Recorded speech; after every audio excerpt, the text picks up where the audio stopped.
Actually DSC समाज की रणनीति तो डीएससी समाज को मिलकर तय करनी होगी, ठीक है। क्योंकि कोई भी रणनीति एक आदमी बनाए या कुछ लोग बनाए, उसमें बहुत सारे लोग अछूते रह जाएं। जैसा कि अभी तक रिजर्वेशन में हुआ है कि रिजर्वेशन तो मिला है दलित के नाम पर, पूरे देश में लागू था, ठीक है, लेकिन दलित के नाम पे चंद जातियों को फ़ायदा मिल रहा था। तो वही गलतियां दोबारा से ना हो कि जब आप कोई भी रणनीति बनाए, कोई प्लान बनाए, तो उसमें सारे लोग शरीक रहें, सारे लोग पार्टिसिपेट करें। उनकी क्या डिमांड है, वो क्या कहना चाहते हैं, वो उसमें आनी चाहिए, ताकि इन फ्यूचर दोबारा से डिवीज़न नहीं होना चाहिए, है ना। जैसे रिजर्वेशन वाले मुद्दे में लोग खुद चंद्रशेखर कह रहे हैं कि आप क्या करेंगे कि उसको 10% इनको अलग दे दो।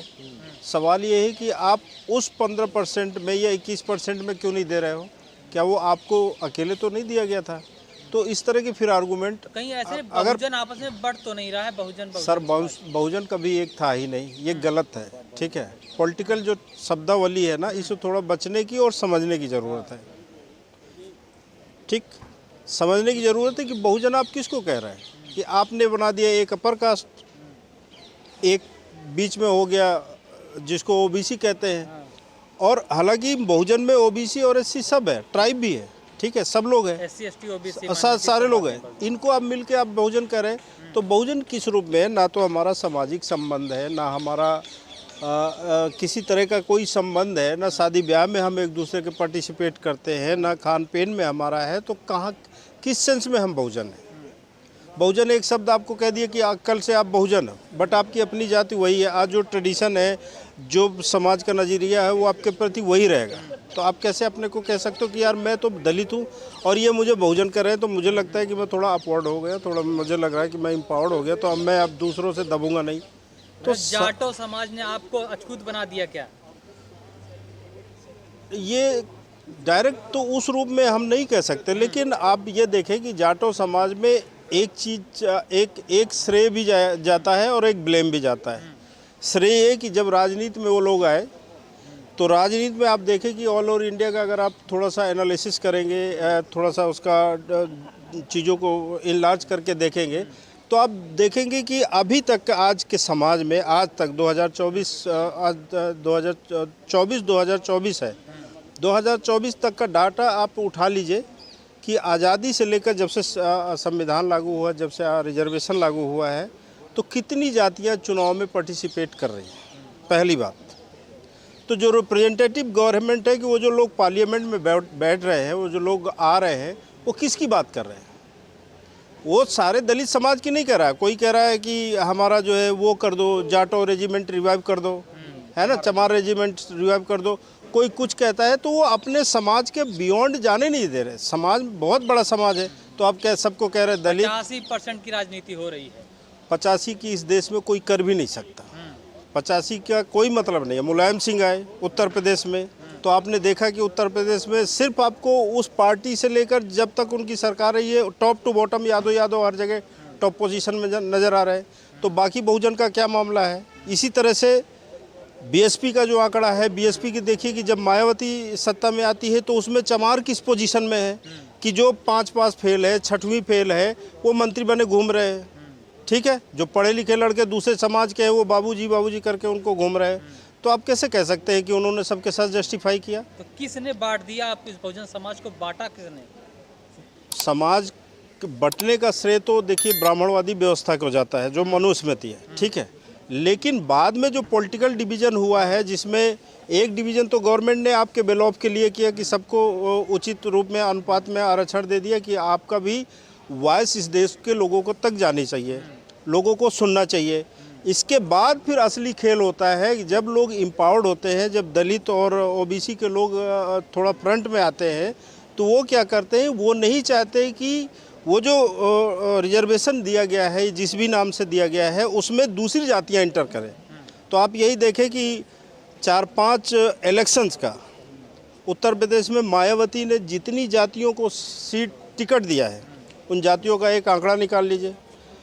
मुलायम सिंह के जिन जातियों के लिए टिकट दिया है, उन जातियों का वो एक डाटा निकालिए, फिर आपको लगेगा कि एक्चुअली में बाकी जातियां कहाँ हैं, है ना, बाकी जातियाँ क्या है, तो उनको भी तो रिप्रेजेंटेशन चाहिए। वो भी चाहते हैं कि सर मैं सबसे पिछड़ा आदमी हूँ, सबसे गरीब आदमी हूँ, मैं चाहता हूँ कि मेरी भी आवाज़ आप सुने, मुझे सुने, मेरी आवाज़ भी देश सुने। लेकिन सर जब रिजर्वेशन मिल रहा था तो SC ST को तो बांटा नहीं है। SC जो है आप भी 80 में, वाल्मीकि भी 80 में, सर ऐसा है, जाटो भी सर 80 में ऐसा है कि SC वर्ड दे दिया गया ना, लेकिन SC में रिप्रेजेंटेटिव कौन था, कौन रिप्रेजेंट कर रहा था? जब मेरे समाज का आज तक आदमी न विधानसभा पहुंचा, न पार्लियामेंट पहुंचा, न नगर पालिका पहुंचा, न महानगर पालिका पहुंचा, तो मुझे रिप्रेजेंट कौन कर रहा है? कह रहे हैं शिक्षित नहीं आप है। सुन, अब आप सुन ले। अब मैं बुंदेलखंड से आता हूँ, ठीक है, इलाहाबाद यूनिवर्सिटी से MA किया हूँ, MBA किया हूँ, JNU से MPhil किया हूँ, PhD किया हूँ, जामिया से पोस्ट डॉक्टरेट किया हूँ। उसी समाज का सबसे डाउन टोडन समाज का लड़का हूँ मैं, ठीक है। कैसे कैसे टेढ़े मेढ़े रास्तों से यहाँ तक आ गया, तो मैं अकेला नहीं कि अकेला मैं ही पढ़ा लिखा हूँ, बहुत सारे लोग हैं सर। जब आपका नज़रिया है कि हमें जैसे ब्राह्मणों पे आरोप लगता है ना कि ये दलितों के बारे में, OBC के बारे में गलत सोचते हैं, जबकि ये पूरी तरह से सही नहीं है, ठीक है। उसी तरह से वही नज़रिया अब ये दलितवादी है ना, नया जो मनुवाद है ना, जो नया मनुवाद है, जो बहुजन समाज, बहुजनों में नया मनुवाद यस, हो गया। बहुजन समाज में नया मनुवाद आ गया। इन्होंने उसी तरह से देखा कि ये अछूत है, ये हमसे नीचे है, तो इनको बराबरी नहीं देना, इनको इक्वल ट्रीटमेंट नहीं देना, इनको इक्वल रिगार्ड नहीं देना। तो इस तरह का जो बिहेवियर है, तो इन्होंने खुद ही बांटा है, हम कहाँ बांटे हैं? अगर ये हमको साथ लेकर चलते तो हम इनके सपोर्ट करते, लेकिन इन्होंने हमेशा आइसोलेट किया कि उत्तर प्रदेश इतना बड़ा प्रदेश है, आप बिहार को देख लें या बाकी प्रदेश में देख लें, वहाँ पर जो DSC समाज जिसको आप कह रहे हैं, डाउन टोडन जो कम्युनिटीज़ है, उसमें जैसे वाल्मीकि है, धानुक है, ये बहुत सारी जातियाँ हैं, नट है, जुला, बहुत सारी जातियाँ। इसमें से किसी का आपने नाम ने भी नहीं सुना होगा कि ये लोग भी कभी विधानसभा या पार्लियामेंट में जा रहे हैं, कभी भी जा रहे हैं, तो उनको आप कैसे जानेंगे कि वो क्या खाते हैं? आपको अपर कास्ट के लोग बरगला तो नहीं रहे हैं, तोड़ने की कोशिश तो नहीं हो रही आपके साथ? अब सर एक तो ये है कि अगर अपर कास्ट के लेवल पर मैं आज बरगला जाऊंगा तो फिर मेरा पढ़ना लिखना बेकार है। दूसरा है कि जो ये कहते हैं कि इनको अलग से 10% दे दो, वो किसके आधार पे ये लाइन ले रहे हैं?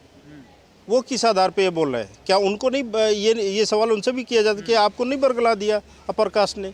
ये ब्लेम सिर्फ अपर कास्ट में, गलती आप कर रहे हैं, ब्लेम दे रहे हैं अपर कास्ट को। अब उसी समाज तो आपको मनुवादी मान रहा है, वो मनुवादी मानता है, क्योंकि वो हमें इसलिए मानेगा कि वो कर्मकांड पर विश्वास करते हैं। वो कौन सा कर्मकांड है? कौन सी भारत की ऐसी जाति में, सिर्फ जाटो समाज की बात नहीं कर रहा हूँ, जो कर्मकांडी नहीं है? एक बात बताइए, चमारों की बात कर लीजिए, कौन सा कर्मकांड नहीं कर रहे वो? अंबेडकर ने कब बोला कि मूर्ति पूजा करो? ये जो जितने भी, खुद मायावती को आप देख लो क्या कर रहे हैं। कांसीराम खत्म होने के से पहले उन्होंने ये बुद्धिज्म में अपने आप को कन्वर्ट किया है। मायावती किया है क्या? अभी चेंज किया क्या? तो आप विद इन द रिलीजन आप कैसे कहते हैं कि हम कर्मकांडी नहीं है? ये जो चीज़ें हैं ना भाई, मैं सबसे गरीब आदमी हूँ, अशिक्षित आदमी हूँ, अनपढ़ आदमी हूँ, तो मैं कर्मकांड जो ट्रेडिशन सोसाइटी में चल रहा है मैं उसको फॉलो करूँगा ना।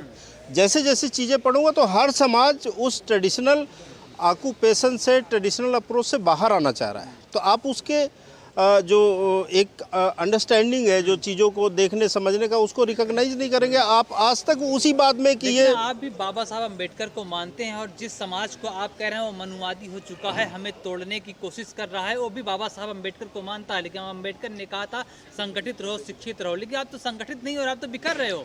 तो सर ये जो सही सवाल है ना, ये सवाल जाना चाहिए बसपा के पास, ये सवाल जाना चाहिए मायावती के पास, ये सवाल जाना चाहिए इवन कांसीराम के पास, ये सवाल जाना चाहिए चंद्रशेखर के पास, ये जितने चमार लीडर उनके पास जाना जी कि चूंकि सत्ता आपके हाथ में, सेंटर में आप हो, तो फिर भी समाज बट रहा है, तो उसके रिस्पॉन्सिबल कौन है? वाल्मीकि समाज का एक नया नेता बनेगा, बनना ही चाहिए। जब तक उसकी वॉइस नहीं है तो लोग आप जानेंगे कैसे कि ये पढ़े लिखे लोग हैं कि नहीं है? नेता नहीं होंगे। मायावती को हम कभी मानते ही नहीं थे कि वो हमारी नेता, कभी नहीं मानते थे, क्योंकि जब भी वो काम करती थी, हमें आप देख लीजिए पुराने उसके यूट्यूब वगैरह, वो चमार शब्द यूज किए बगैर कभी अपना भाषण समाप्त नहीं करती थी, जब तक वो ये पर्चा लिख के प्रेस कॉन्फ्रेंस नहीं करती थी। पहले देख लो आप उसके, खुद कांसीराम का स्टेटमेंट है कि हमारी इतनी संख्या है कि हम चमारों को गद्दी दे सकते।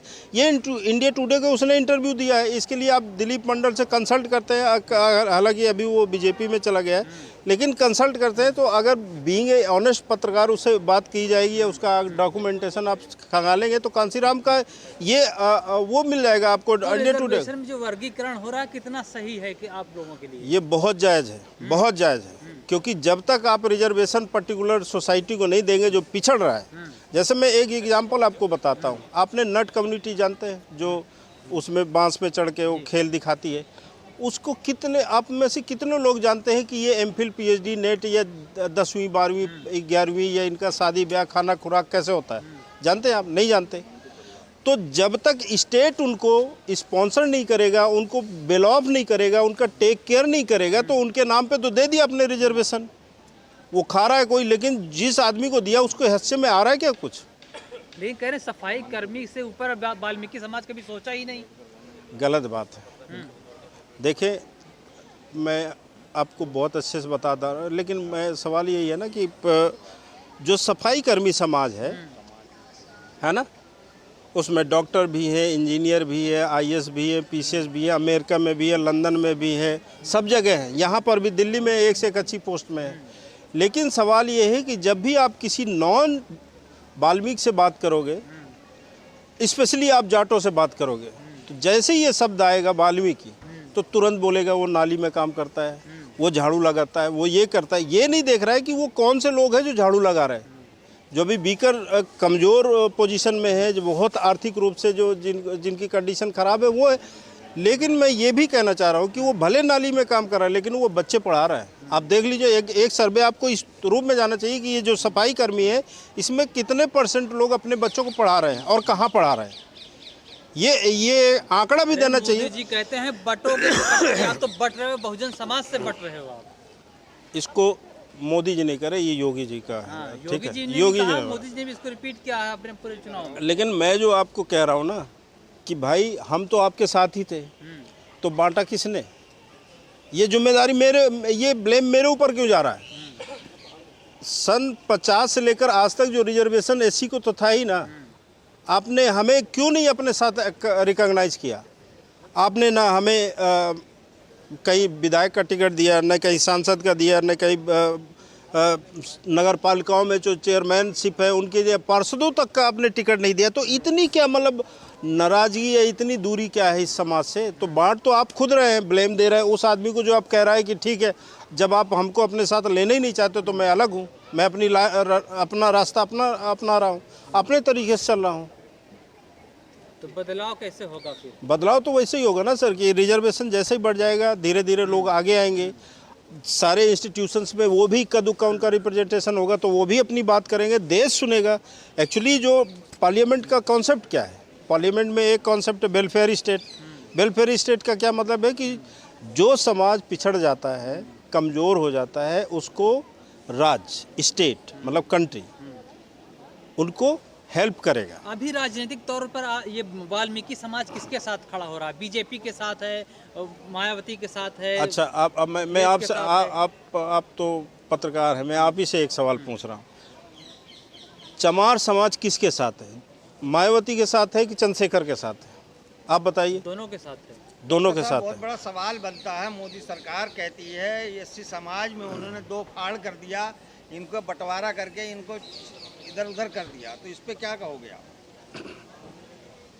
सर, कोई फाड़ नहीं हुआ। मैं समझता हूँ कि मोदी जी ने बहुत बढ़िया काम किया है। सबसे बेहतर काम मोदी जी के टाइम पे ही हो रहा है, ठीक है, क्योंकि इससे पहले समाजवादी पार्टी भी थी, बहुजन समाज पार्टी थी, कांग्रेस भी थी।